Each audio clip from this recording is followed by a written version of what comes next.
ela começa mais ou menos no começo do ano de 94.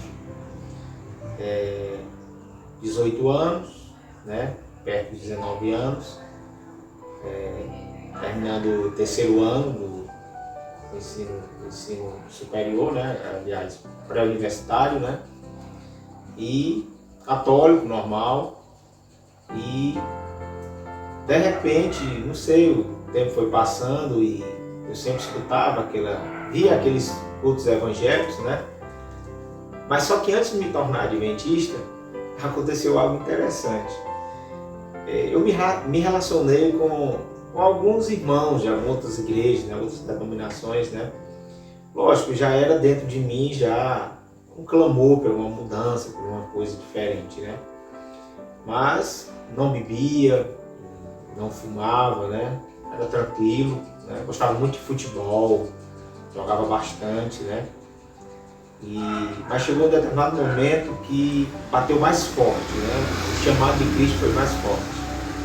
E no ano de 94, mais ou menos no meio do ano de 94, eu conheci um cidadão que hoje infelizmente ele é saudoso, mas José Amaro, e Dona Maroca, inclusive a Dona Maroca, a mãe do nosso irmão Célio, ali da igreja do Arvoredo. E eu sempre via aquele rapaz, aquele cego, né, José Amaro, e eu ficava impressionado com como ele era, né? Com a forma como ele era feliz, mesmo sendo cego, e de como ele conhecia as pessoas pela voz, ou então pegando no braço das pessoas. E eu comecei a me relacionar com ele e, por que pareça, eu recebi um estudo bíblico. Eu e algumas pessoas que até hoje são da igreja ainda, né?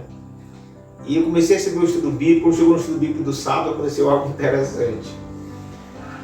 Era sábado de manhã, meu pai, bora meu filho, se levanta para trabalhar. Eu disse, não pai, eu já não vou trabalhar porque a partir de hoje eu estou guardando o sábado. Meu pai, que história é essa, rapaz? Aí minha mãe entrou no meio da história, minha saudosa mãe, e começou aquela confusão. E eu fui me engajando nos estudos, né? Quando foi em outubro de 94, eu já queria o batismo, no começo das lições. Mas o meu professor, José Amaro, disse, não, rapaz, tenha mais um pouquinho de calma, vou te dar um pouco mais. Mas por incrível que pareça, em 25 de março de 1995, foi o meu batismo. Mas no meu batismo já é uma história interessante. Por quê? Porque na época aqui no Planalto, não se tinha a bênção que se tem hoje, de todas as casas ter água encanada, né? E eu tive que encher o tanque da igreja, e por que pareça, eu enchi o tanque da igreja de carroça, né? Peguei um tanque grande e tinha uma irmã que morava um pouco mais próximo, assim, né?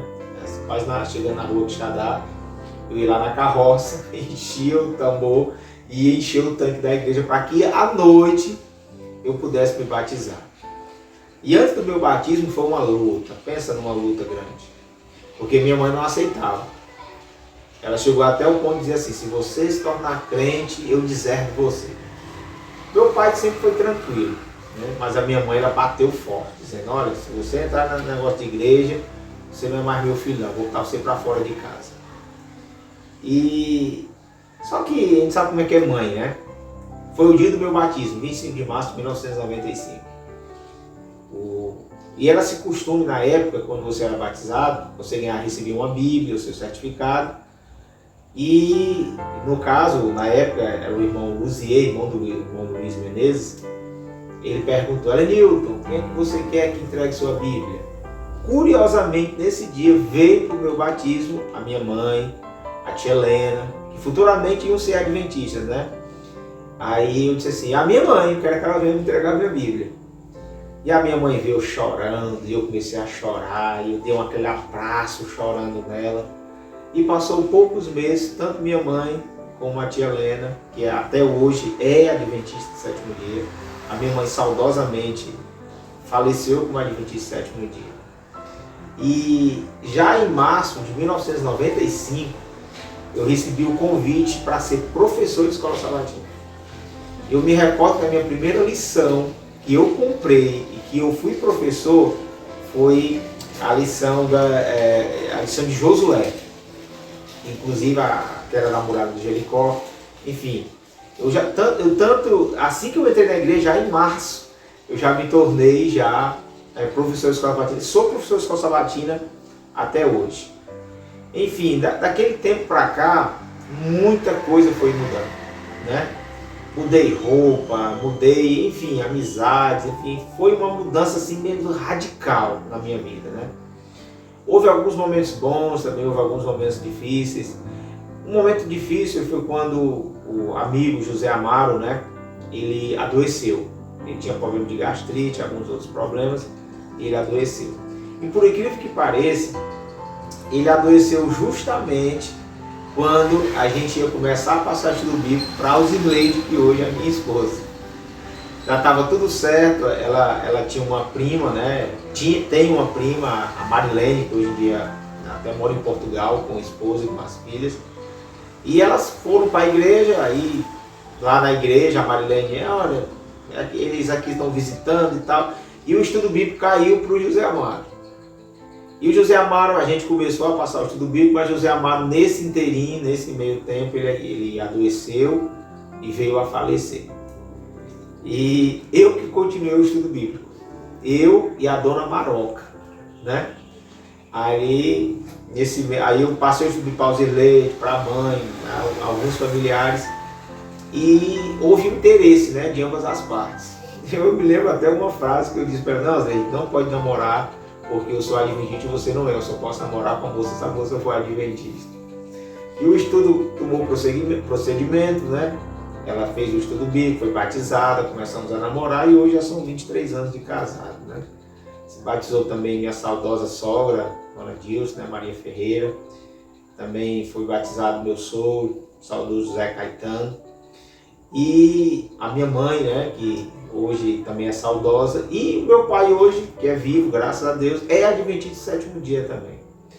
E foi uma revolução na família, foi uma revolução entre as pessoas, né? Houve até um tempo que eu andava de calça, aquela coisa toda, o pessoal me chamava, eu pilotava, dirigia uma carroça, e o pessoal me chamava de Jesus, né? Porque eu só queria andar assim todo. Foi uma história bem interessante. E quando eu cheguei na igreja do Planalto, a igreja do Planalto não era como essa igreja é hoje. Ela não tinha piso, era aquele piso de cimento. A lateral da igreja não é essa sala que é hoje com banheiro, era um terreno, apenas um terreno assim, né? Era aqui a janela e lá o muro, né? E é só aquele terreno normal, né? De arisco, né? Ali. E não tinha aquele banheiro ali. E foi um período que a minha mãe se tornou tesoureira, né? Também foi um período que o Juscelino apareceu, né? E a mãe, com a ajuda do meu pai, né? Eles começaram, na época o pastor era o pastor João Batista Marinho, que hoje em dia é jubilado, né? Hoje em dia é aposentado. E junto com a minha mãe e meu pai, eles entraram, né? E hoje, até o piso até hoje foi colocado por eles, né? O piso, foi feita aquela plataforma. Foi feita uma série de reformas, né, que deu um melhoramento na nossa igreja. Nessa época, a nossa igreja não era organizada, ela tinha como líder, né, a irmã Maria Luísa, né, que hoje em dia, graças a Deus, é viva, está na igreja ali do Renascer. Também a irmã TT, né, a irmãzinha TT, que hoje, graças a Deus, é viva, congrega na igreja do Zé Walter. E também a irmã Miriam, né, que é a mãe do nosso Romero, né? O ancião, irmão Romero, que é o homem dos desbravadores, né? Enfim, aí esse tempo todinho, e hoje na igreja, eu acredito que eu só perdia para uma em tempo de igreja, só para o irmão Lucas, irmão Luquinha, né? Mas o irmão Luquinha foi para a igreja do Planalto 2 e hoje eu estou aí na igreja, eu acho, se não me engano, completando 27 anos de igreja, indo para os 28 anos de igreja já. Muitos altos e baixos, né? Vi muita coisa acontecer, vi muito pastor vir, muito pastor voltar. Já fui em todos os departamentos que você possa imaginar, diácono. Houve uma época que era engraçado. A nossa igreja ela não tinha o som que tem hoje. Era uma caixinha de som assim pequena, né? E eu me lembro que quando eu me converti, eu era jovem, né? 18 anos, para 19 anos. Eu não tinha roupa social, não tinha sapato social. E comecei a pegar minhas camisas de marca e trocar. Inclusive até troquei umas com meu pai. camisa manga longa para que eu pudesse ir para a igreja, né? E até um dia o meu pai chegou e disse: meu filho, eu tenho um presente para você. O pai trouxe um saco cheio de gravata, né? Ele tinha um doutor Orlando, né? Um médico psiquiatra, muito amigo dele. O pai sempre foi mestre de obra, né? E conheceu o doutor Orlando. O doutor Orlando presenteou ele com um monte de gravata. Eu sei que eu cheguei na igreja com esse saco de gravata e deu 3 para um, 3 para outro. E só olha, a partir de hoje todo mundo tem que usar gravata na igreja, né? Aí hoje, por isso que tem esse costume hoje na igreja, porque eu cheguei lá, tá aqui, a partir de hoje todo mundo tem que usar gravata. Aí você está dizendo, mas como é que vai usar gravata se ninguém tem? Aí eu ganhei essa, o pai trouxe esse saco de gravata e eu saí distribuindo, né? Na época na igreja era irmão Ednardo Acácio, né? Era irmão Francisco Barbosa, né? Irmão Francisco Chagas, Saraiva, né? Enfim, tinha tanta gente passou, né, ali pela igreja. Muitos hoje estão no Cidade Nova, alguns estão no Renascer, alguns Planalto 2, né, alguns ali no Arvoredo.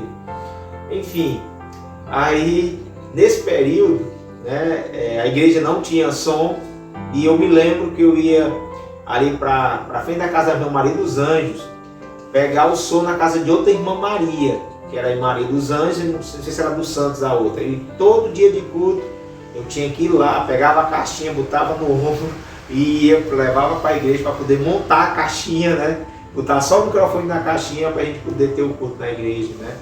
E hoje é uma diferença, né? Hoje a gente está em fase de reforma, né? Da plataforma da igreja. Nós derrubamos aquela antiga plataforma, estamos construindo a nova agora.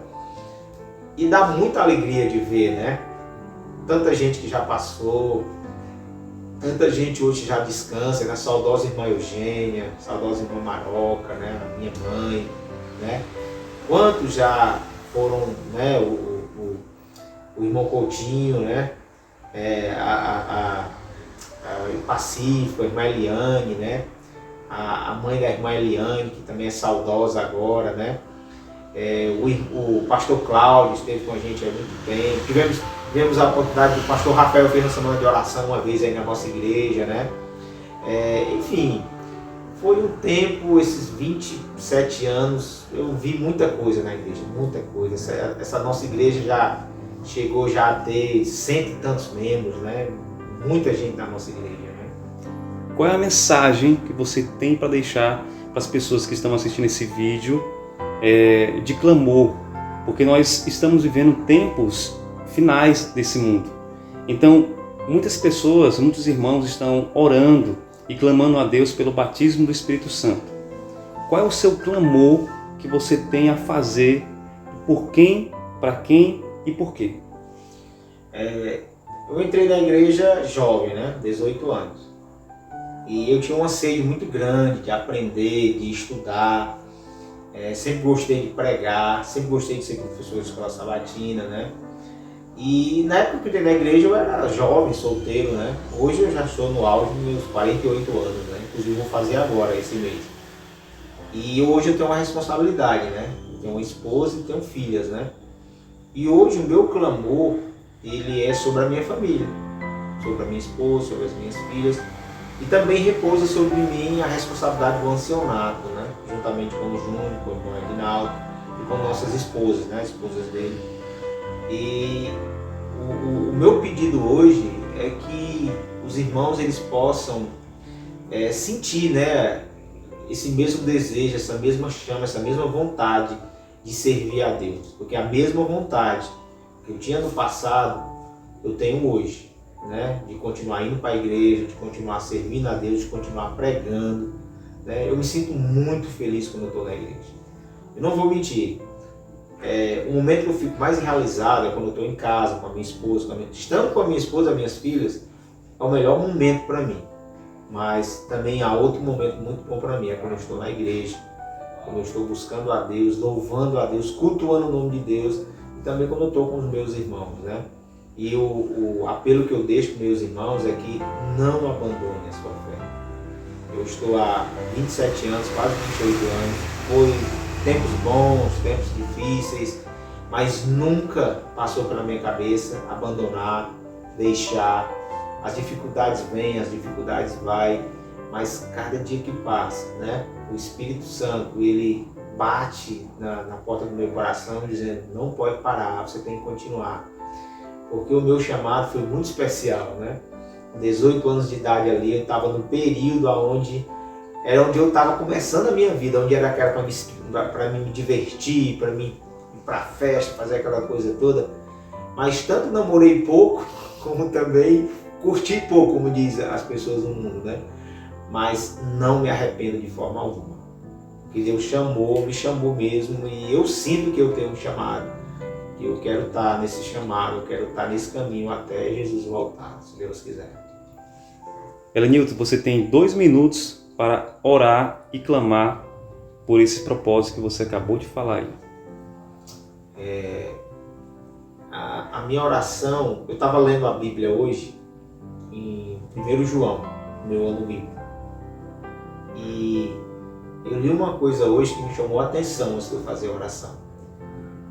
E estava escrito lá, que tudo aquilo que pedimos, se tudo aquilo que pedirmos for de acordo com a vontade de Jesus, nos será dado.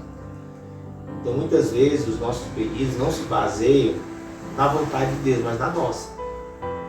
Porque nós vivemos nesse mundo não para nos agradarmos a nós mesmos, mas para agradar a Deus. Todo plano do ser humano vai ser frustrado, mas todos os planos de Deus, eles se realizarão. O que está acontecendo muitas vezes comigo, com você, é porque às vezes você não está tendo os planos de Deus na sua vida, você está tendo os seus. Então sempre vão dar errado, mas se você colocar os planos de Deus na sua vida, ele dará certo. Poderoso Deus e eterno Pai, toma, Senhor, a minha vida e toma também a vida desse irmão que está assistindo esse vídeo, para que ele possa ver a minha história e ele possa não apenas se espelhar, se exemplar, mas que ele possa ver que o Senhor tem um plano na nossa vida. E assim como o Senhor opera na minha vida, também peço que o Senhor opera na vida dos nossos irmãos. É o que eu te peço em nome de Jesus. Amém.